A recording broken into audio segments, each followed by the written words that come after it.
live hoje falando aí do pastor Paulo Júnior. Para mim, foi um baque, foi um grande pregador do evangelho, né?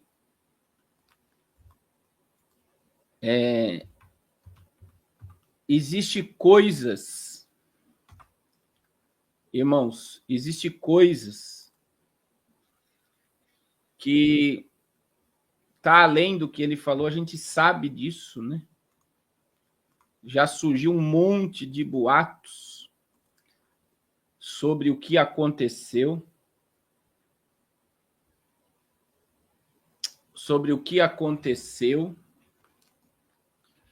e tá no seu nome, irmão Miros.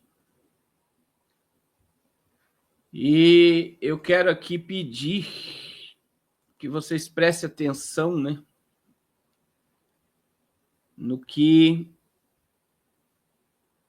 a gente vai falar.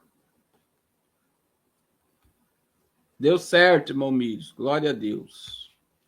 Já pega mais um número lá em nome de Jesus. Glória a Jesus. E aí, irmãos, foi algo assim muito triste, essa questão. Foi muito triste. Olha só. Olá, querido irmão e irmã em Cristo. Depois de um tempo ausente das mídias sociais para tratar da minha saúde, eu venho agora a público falar a respeito do meu ministério.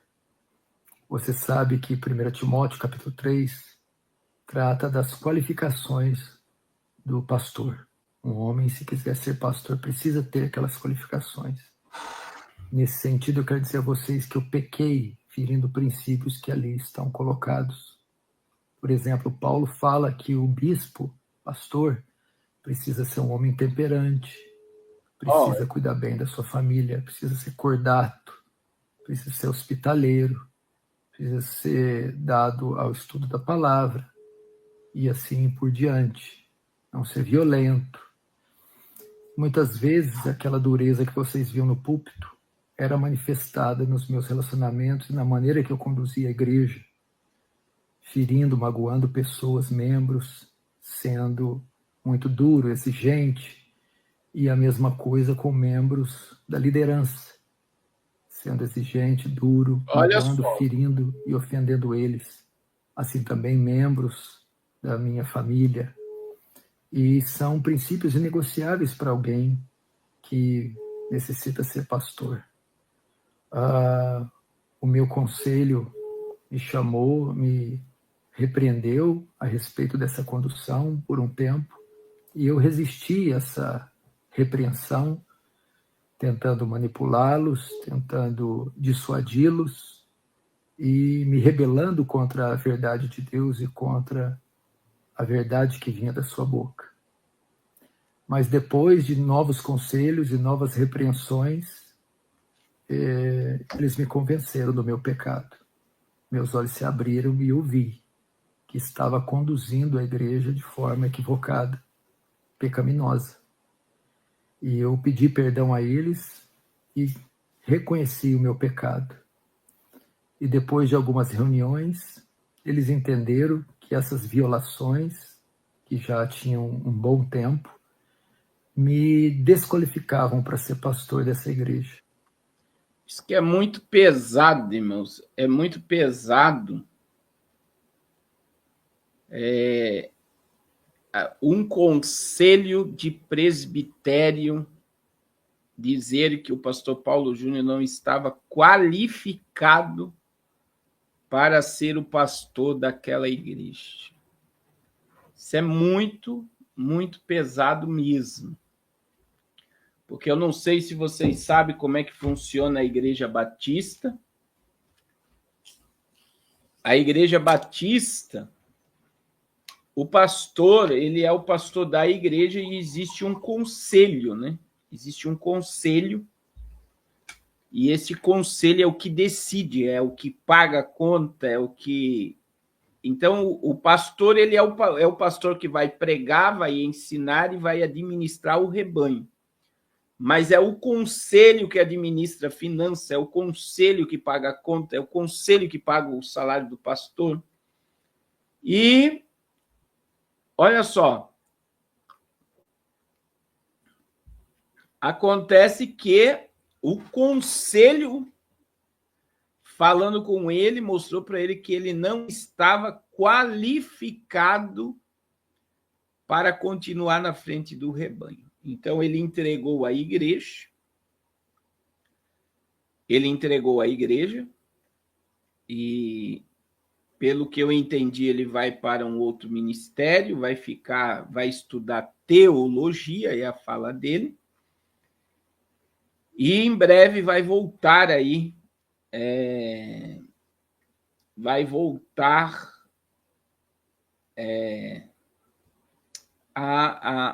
ao santo ministério.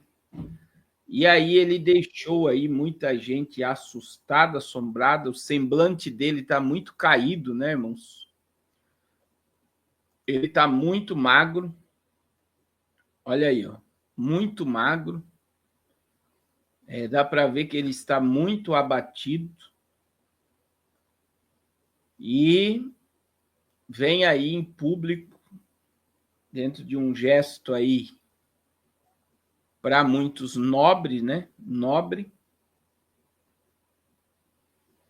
E existe muitas coisas, irmãos, que existe, por exemplo, o pastor Silas Malafaia foi muito bombardeado pelo Paulo Júnior. Tem esse vídeo aqui do Silas, ó, o Silas foi vasculhar a vida dele, né?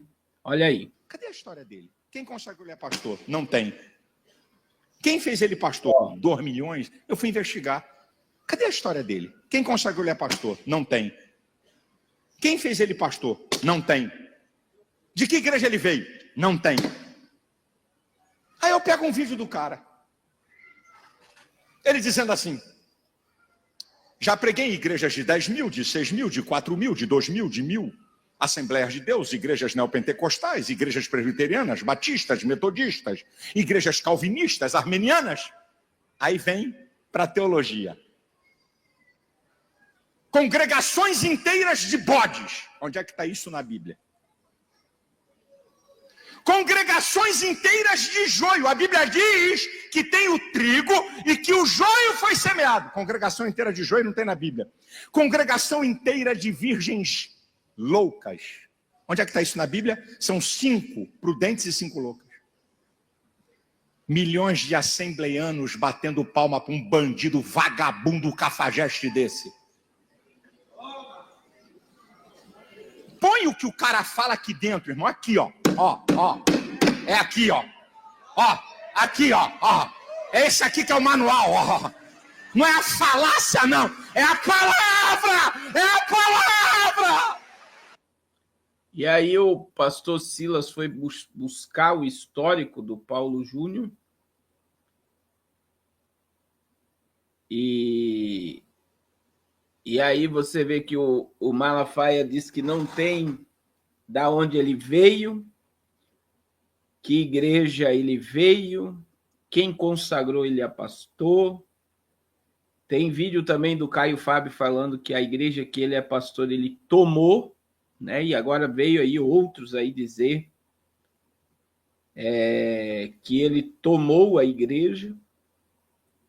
E aí, meus irmãos, vem algo que nós precisamos entender. A Bíblia, ela é perfeita. A Bíblia diz: de quem muito é dado, irmãos, muito é cobrado. Eu louvo a Deus, irmãos, porque a gente tem um grupo de intercessão, de oração, e a gente que fica, por exemplo, Paulo Júnior, ele atacou muito com verdades, e aí eu quero defender o que ele pregou. Apesar que a visão dele apocalíptica era um pouco distorcida,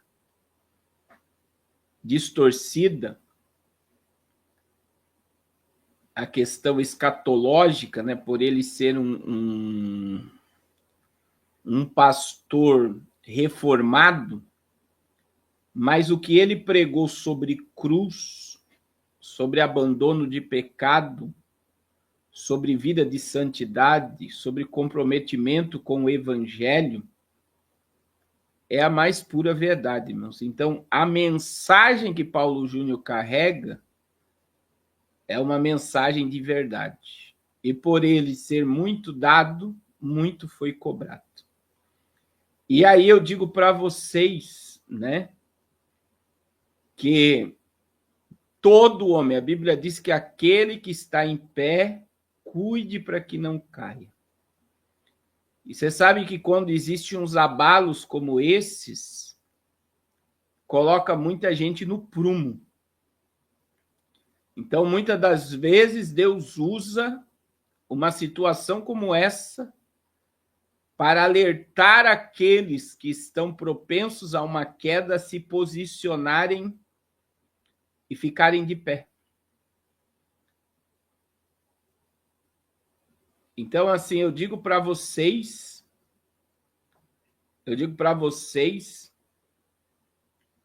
que o pastor Paulo Júnior carrega uma mensagem verdadeira.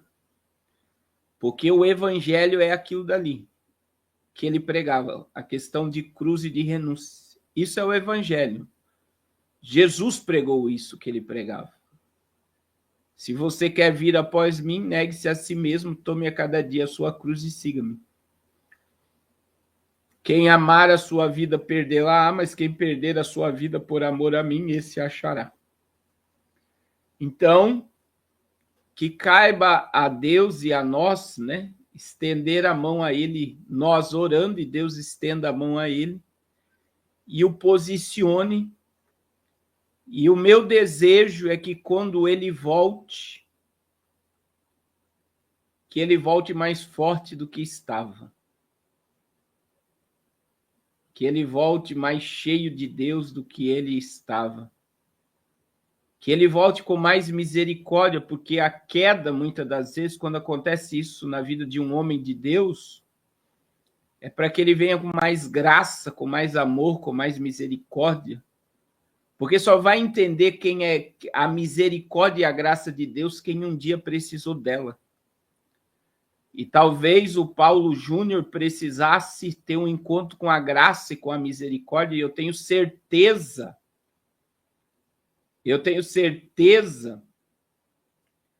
que a graça e a misericórdia vai abraçar ele, e ele vai vir mais cheio de graça e misericórdia, pregando as verdades que ele sempre pregou. Porque o que ele pregou é a Bíblia. E quem desqualifica o que ele prega é porque muitas das vezes fica incomodando. Meu irmão, o povo da hipergraça, os pastores das comunidades, os pastores apostólicos, os apóstolos, vão aplaudir. Porque achavam ele salgado, porque não engoliam o que ele pregava, porque não queriam se comprometer com aquilo que ele falava. Agora, meu irmão, quem deu voz a Paulo Júnior foi o próprio Deus. Para você alcançar milhões de pessoas como ele alcançou, é o próprio Deus. Então, a única coisa que nós devemos é abraçá-lo em oração. Abraçá-lo em oração. E que o nome do Senhor venha a ser glorificado. E que quando ele voltar, ele volte mais cheio de graça, mais cheio de misericórdia e mais cheio do poder do alto. E que o nome do Senhor venha ser glorificado no meio de toda essa tragédia. Só que agora, irmãos, tá aí, hoje foi a notícia do dia, eu já vi vários canais, aí vem um monte de pessoas falando coisas, né? Sem pé, sem cabeça. Agora, irmãos, quando é que Deus perdoou Paulo Júnior? Quando ele confessou o seu pecado. A Bíblia diz que aquele que encobre a sua transgressão nunca prosperará, mas aquele que confessa e deixa alcança misericórdia. Então, quem somos nós? Presta atenção, quem somos nós? Quem somos nós para condenar o nosso irmão sobre o pecado de ontem, porque não sabemos o que aconteceu entre o nosso irmão e Deus no dia de hoje. Então agora, meu irmão, eles vão puxar o histórico dele, eles vão trazer coisas absurdas acerca dele. E aí eu digo para vocês, né, que o pessoal da hipergraça, o pessoal das comunidades, os apóstolos, que não carregam a verdade, vão aplaudir de pé. Vão aplaudir de pé. Eu já vi um dizendo assim, esse povo que prega muito santidade, fique com o pé atrás. Não é assim, meu irmão. Se a Bíblia diz, sede santos porque eu sou santo. Se a Bíblia diz, segui a paz com todos e a santificação sem a qual ninguém verá a Deus.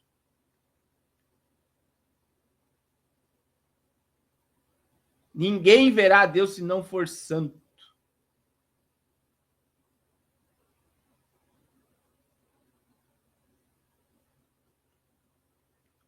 Então, assim, irmãos, e aí é outra coisa que a gente precisa entender no meio dessas catástrofes, que é bom meditarmos, né?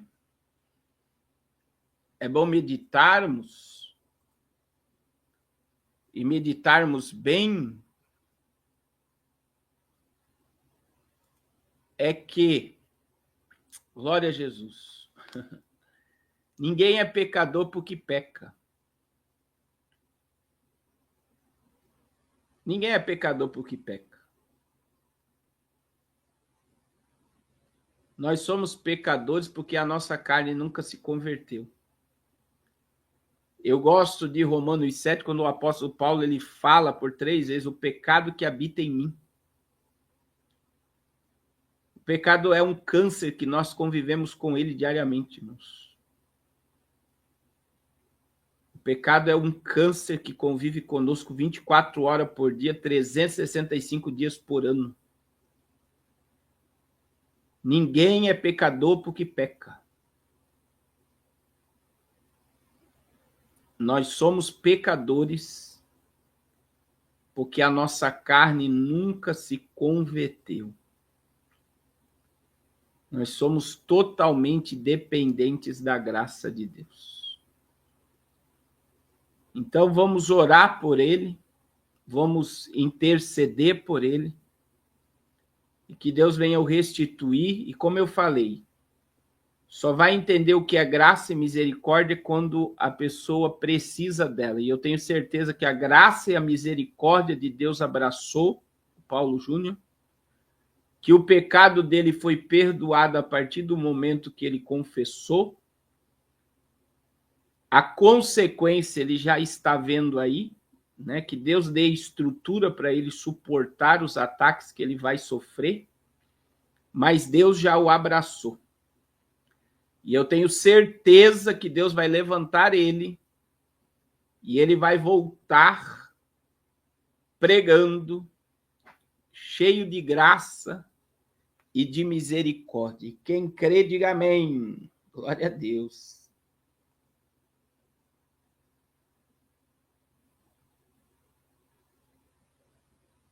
Irmãos, eu vou falar.